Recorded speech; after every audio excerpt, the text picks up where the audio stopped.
So, if you've known, I've been going through a rough mental health patch, but I started back my meditation, specifically Transcendental Meditation. So, there's really like three kinds. It's like concentration, when we focus on an object or your breath, and then there's mindfulness, and that's like to emotionally disengage and be observant of your thoughts and surroundings. And then there's transcendental meditation, and that's like all these strengthen your synaptic connections in your brain. It helps us gain patience, to become a better listener, and see more value in others and our relationships.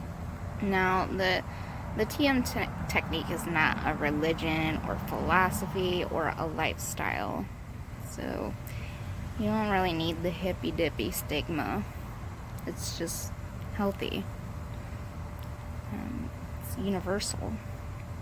There's no belief or expectation is needed for it to be effective, and like anything from learning, trying to play guitar or learning to play a sport, it's valuable to have a good teacher. So I kind of want to guide you to master the technique.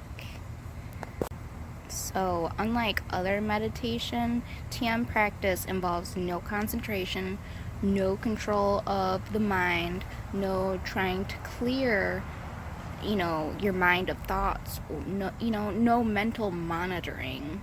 And it's been around for thousands of years, before religions and isms, and it's just a universal thing. Though it was like more officially founded probably about 50 years ago, from, what is his name? Mahesh is a yogi.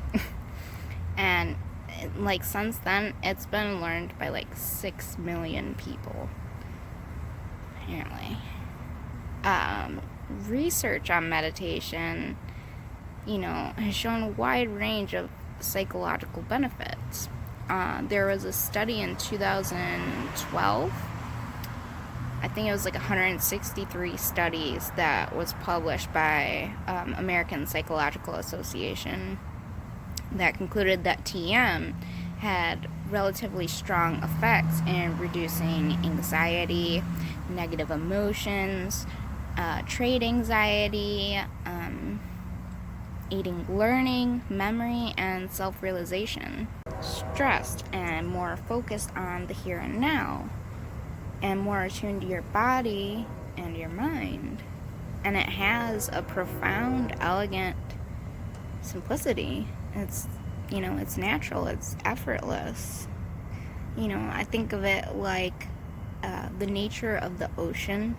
The bottom is still, but it's the top of the waves that are all, hurling. Just like your mind. It's active on the surface, but at the depth, it's naturally silent. And our thoughts through the day are the waves. But where is our peace? And how do we get there?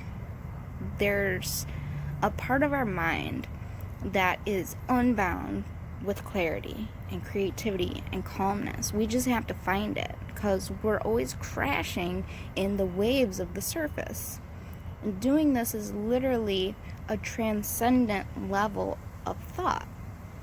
And that deep state of rest, defeats stress, and your cortisol levels drop heavily. So you're then healing your cardiovascular health through your adrenals.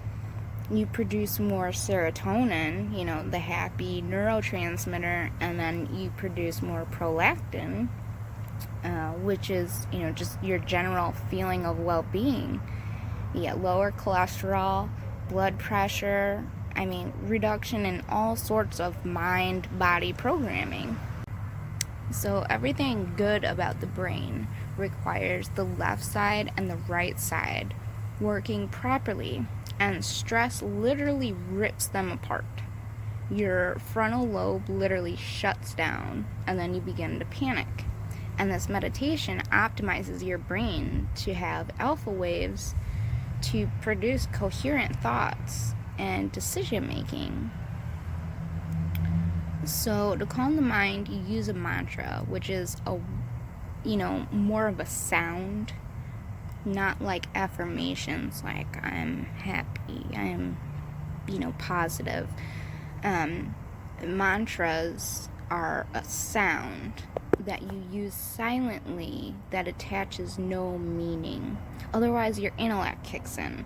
Like if you were to say car over and over, car, car, car. All you're gonna do is start thinking about your car, or what car you want to buy, or what needs to be fixed, blah blah blah. It needs to feel positive, so you make up a word, and like ing would be a mantra. Chanting the mantra will keep the body, like your mouth and throat, active. So you don't chant it, you don't say it out loud. And you need to allow it to sink into the state of natural deep rest that TM is famous for. So chanting also controls the mind and prevents it from settling into silence as it naturally wants to. And mantras also have different vibrational qualities. This is why a unique mantra is selected for each person. Probably the most known mantra would be Om, but I wouldn't suggest using it because it has such an intense vibrational energy to it that you need something just for you. By atoning a specific sound, we can create that same vibrational quality in our body. For example, the vibrational quality produced by the word love and hate are very different.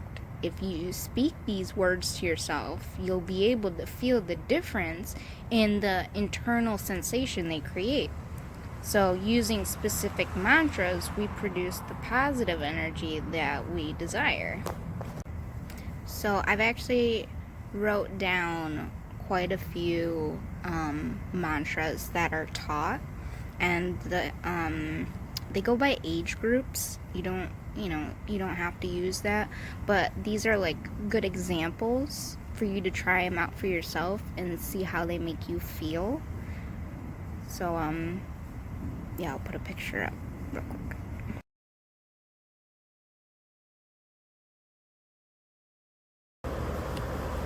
So I had just put up a picture of this that I wrote down. So these are the age ranges that that they always recommended. These are the words, the mantras, and these are kind of how they're pronounced. I wrote those out, so we can go through it. Really, you don't have to worry about the age group thing. It's really what appeals to you. Just try them out, see how the sound makes you feel. Think about the ringing of a bell, or like that. So you'd go, the first one would be ing. This would be im, inga.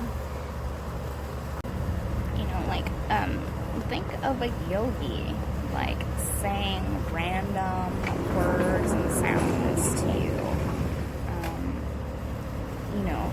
We have ima, ang,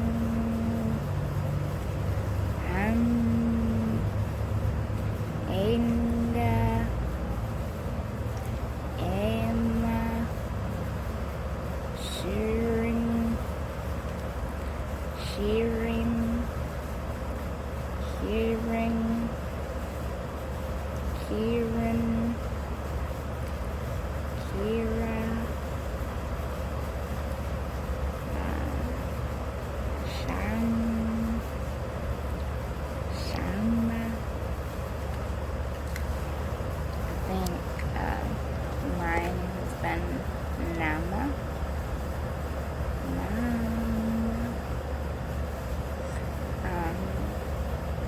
can use Ram, Ing, Ang, Shring, Shyam, Im.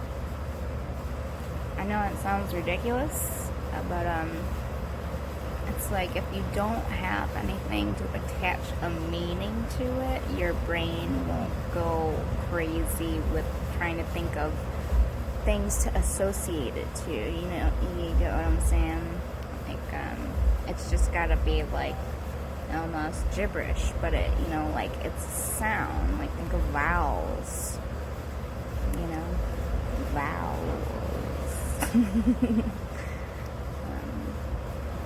So yeah, Transcendental Meditation, 20 minutes, twice a day.